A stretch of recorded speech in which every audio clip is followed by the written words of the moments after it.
Hey everyone, today I'm going to show you how to add the Chrome icon to your desktop and remove any Chrome user profile icons that might be cluttering your desktop. Without any further ado, let's get started. First, you'll want to press the Windows key on your keyboard.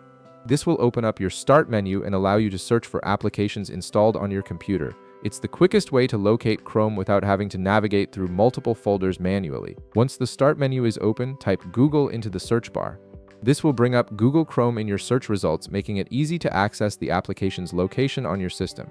You don't need to type out the full name, just Google will work perfectly fine. Now right-click on the Google Chrome result that appears.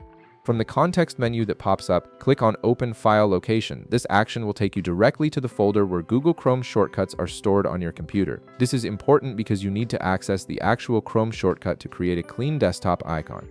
Once you're in that folder, look for the Google Chrome shortcut. When you find it, right-click on it to bring up another context menu. This is where you'll create your desktop shortcut from the official Chrome application, ensuring you get the standard Chrome icon without any user profile indicators. After right-clicking, click on Show More Options to expand the full context menu. From there, hover over Send To and a submenu will appear with various options. Click on Desktop Create Shortcut. This will place a clean Google Chrome icon directly on your desktop that launches the browser normally without being tied to a specific user profile. Now comes the cleanup part. Navigate to your desktop and find the Google Chrome icon that has a user profile picture or indicator on it.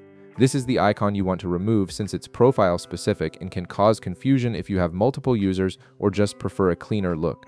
Right-click on that Chrome icon with the user profile picture and click Delete from the menu. This will remove the profile-specific shortcut from your desktop, leaving you with just the standard Chrome icon you created in the previous step. And that's it. You now have a clean Google Chrome icon on your desktop without any user profile indicators cluttering your workspace. If this video helped you out, be sure to leave a like, subscribe, and I'll see you in the next one.